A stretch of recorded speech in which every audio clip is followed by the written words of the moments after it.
Assalamualaikum warahmatullahi wabarakatuh. Perkenalkan, nama saya Fatan Arya Hernawan dari kelas DK 4509. Materi yang akan saya sampaikan adalah alam dan manusia. Pendahuluannya, manusia merupakan makhluk Allah yang paling sempurna dan memiliki berbagai kelebihan dibandingkan makhluk-makhluk yang lain yang ada di dalam alam raya ini. Hal itulah yang diungkapkan Allah dalam surat At-Tin ayat 4. Sesungguhnya kami telah menjadikan manusia dalam bentuk yang sebaik-baiknya. Sebagai makhluk dan ciptaan yang paling sempurna, manusia tentunya memiliki konsep dan karakteristik yang berbeda dari makhluk-makhluk yang lain. Perbedaan itulah yang menjadi ikon tersendiri sehingga dia disebut sebagai manusia. Al-Quran telah memberikan keterangan-keterangan kepada kita mengenai susunan, struktur, karakter yang kesemuanya itu membentuk suatu konsep utuh tentang manusia dengan jeli dan cermat jika kita mau meneliti dan mendalami pesan-pesan kitab suci itu. Relasi antara manusia dan alam semesta yang ada di dalam Al-Quran mengindikasikan kita ke arah relasi yang afirmatif. Artinya, manusia dan alam harus bersinergi dan berkolaborasi untuk menciptakan kemakmuran. Masuk ke pembahasannya, manusia dalam perspektif Al-Quran. Istilah manusia dalam Al-Quran disebutkan dengan menggunakan 3 kata, yaitu insan, ins, dan basyar. Ketika menggunakan kata basyar, yang dimaksudkan Al-Quran adalah anak turun Adam, makhluk fisik yang suka makan dan berjalan ke pasar. Kemudian kata ins dan insan dapat disimpulkan sebagai bentuk kata yang musyarak atau memiliki sisi kesamaan makna. Keduanya berasal dari akar kata ans. Risalah makna yang dikandungnya adalah kebalikan kata liar, yaitu jinak. Kedua kata tersebut, ins dan insan, meskipun memiliki makna musyarak, juga memiliki perbedaan makna. Pengertian manusia menurut Kamus Besar Bahasa Indonesia adalah manusia makhluk yang berakal budi atau mampu menguasai makhluk lain. Allah Subhanahu wa Ta'ala menciptakan manusia sebagai makhluk terbaik di antara makhluk lainnya.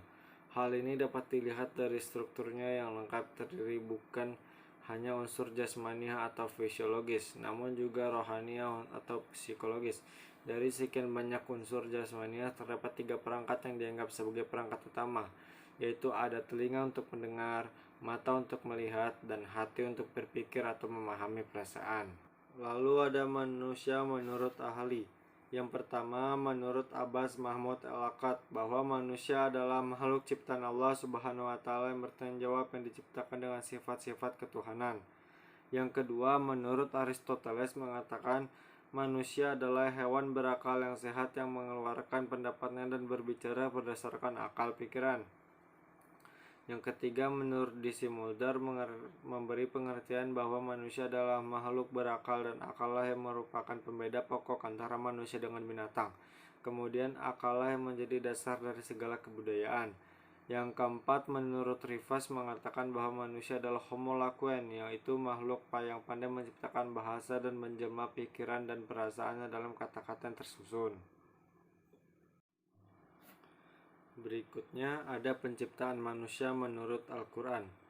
Penciptaan manusia menurut Al-Quran bisa dibagi menjadi 3, yaitu pertama, kemunculan Nabi Adam alaihissalam, manusia pertama. Penciptaan Nabi Adam alaihissalam sebagai manusia dijelaskan dalam Al-Quran bahwa ia diciptakan melalui tanah atas kehendak Allah Subhanahu wa Ta'ala. Nabi Adam alaihissalam diciptakan Allah Subhanahu wa Ta'ala tanpa adanya bapa dan ibu. Kedua, diciptakan manusia kedua, yaitu Hawa. Allah Subhanahu wa Ta'ala menciptakan Hawa dari salah satu tulang rusuk Nabi Adam alaihissalam. Hawa diciptakan oleh Allah Subhanahu wa Ta'ala tanpa adanya ibu. Ketiga, hadir dengan adanya bapa dan ibu.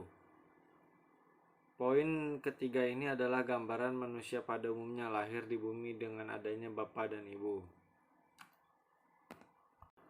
Asal-usul manusia dalam beberapa ayat Al-Quran. Pertama, ada pada surah As-Sajdah ayat 7 dan 9, yang artinya yang membuat segala sesuatu yang dia ciptakan sebaik-baiknya dan yang memulai penciptaan manusia dari tanah. Kemudian dia menjadikan keturunannya dari saripati air yang hina, air mani. Kedua, ada surah Al-Mu'minun ayat 12-14, yang artinya, dan sesungguhnya kami telah menciptakan manusia dari saripati, berasal dari tanah, kemudian kami jadikan saripati itu air mani yang disimpan dalam tempat yang kokoh, yaitu rahim.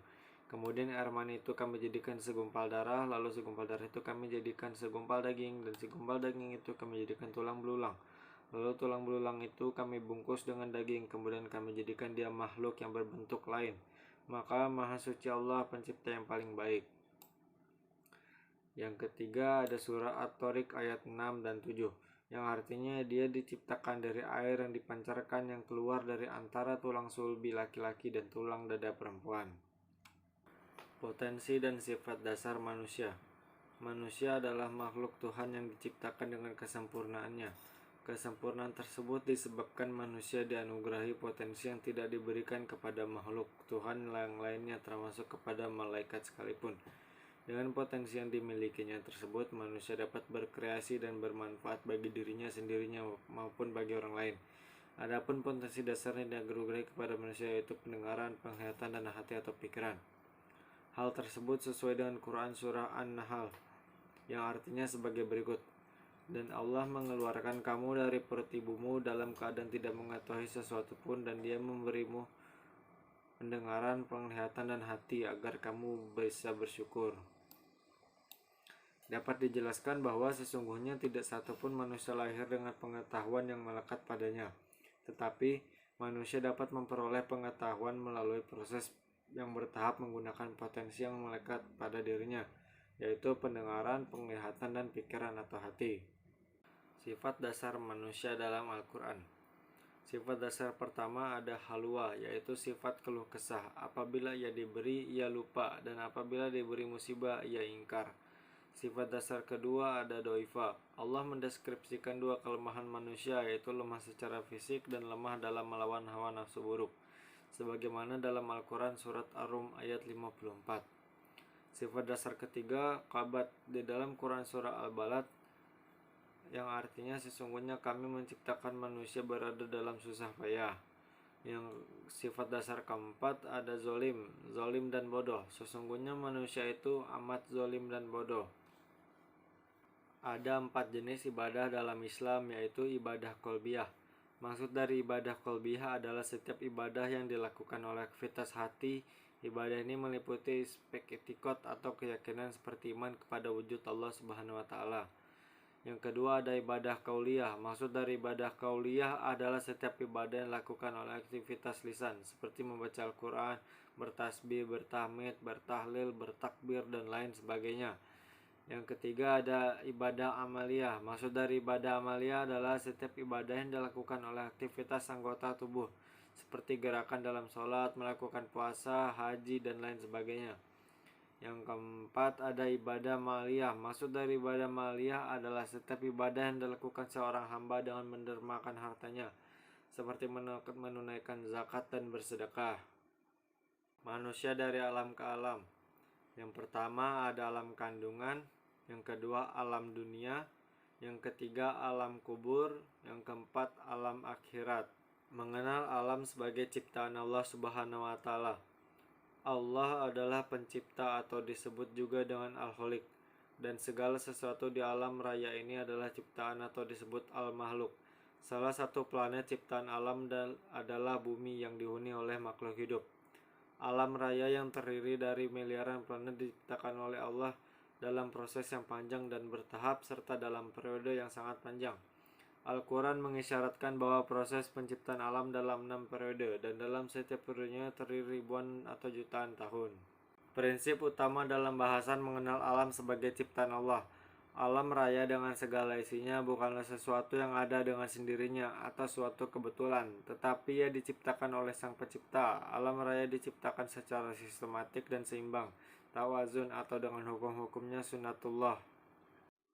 Kesimpulannya, Allah menciptakan alam semesta ini bukan untuknya, tetapi untuk seluruh makhluk yang diberi hidup dan kehidupan. Sebagai pencipta dan sekaligus pemilik, Allah mempunyai kewenangan dan kekuasaan untuk melestarikan dan menghancurkan tanpa diminta pertanggungjawaban oleh siapapun. Namun begitu, Allah telah mengamanatkan seisinya dan makhluknya yang patut diberi amanat itu, yaitu manusia. Dan oleh karenanya manusia adalah makhluk kekuatan rasio. Di samping emosi dan intuisi, ini berarti bahwa alam seisinya ini adalah amanat Allah yang kelak akan diminta pertanggungjawaban dari seluruh manusia yang selama hidupnya di dunia ini pasti terlibat dalam amanat itu. Sekian dari materi yang saya sampaikan. Mohon maaf bila ada kesalahan kata. Wassalamualaikum warahmatullahi wabarakatuh.